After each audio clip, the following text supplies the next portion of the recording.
அண்ணாமலையாச்சும் ஒரு 10 பேர் வச்சுக்கிட்டு எலெக்ஷன் நின்று ஒரு 20% 18% ஓட் பண்ணுவாங்க. இவன் எடப்பாடி நம்பி அவனுக்கு கூட்டணி வர மாதிரி தெரியல.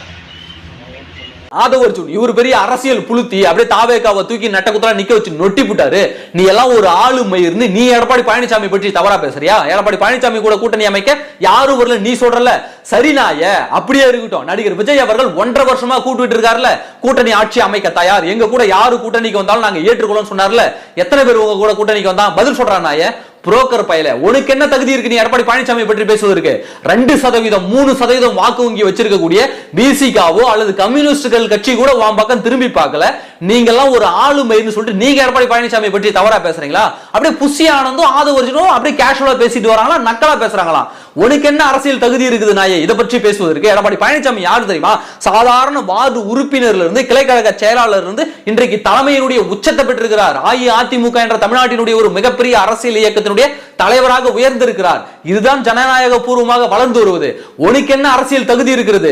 லாட்டரி மாட்டினுடைய மகளை மடக்கி போட்டு உங்கள் மனைவியின் தயவால லாட்டரி மாட்டினுடைய கால்களை நக்கி பிழைக்கிற புரோக்கர் நாயினி நீ எடப்பாடி பழனிசாமி பற்றி தப்பா பேசுறியா? நீ உழைச்சு சம்பாதிச்ச காசாடா நீ இன்னைக்கு செலவு பண்ற காசுலாம்.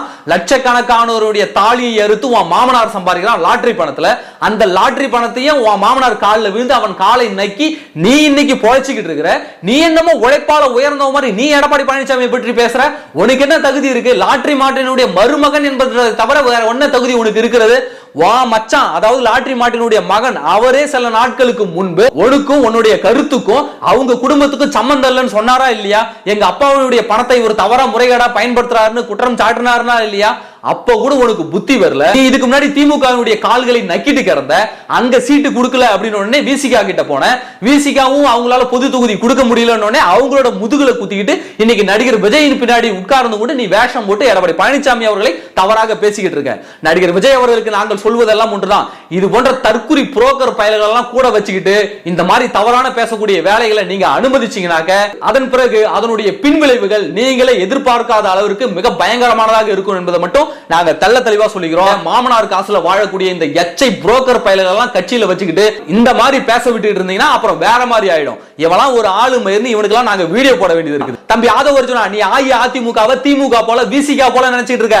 அவங்க பார்க்கதான் சைலண்டா இருப்பாங்க. ஒரு விஷயம் பிடிக்கலன்னு வச்சுக்க தூக்கி போட்டு மிதின்னு மிதிச்சு சாணியை சண்டால வர வச்சிருவாங்க. உன் சேட்ட மயிரெல்லாம் வேற எங்கேயாவது வச்சுக்கோ.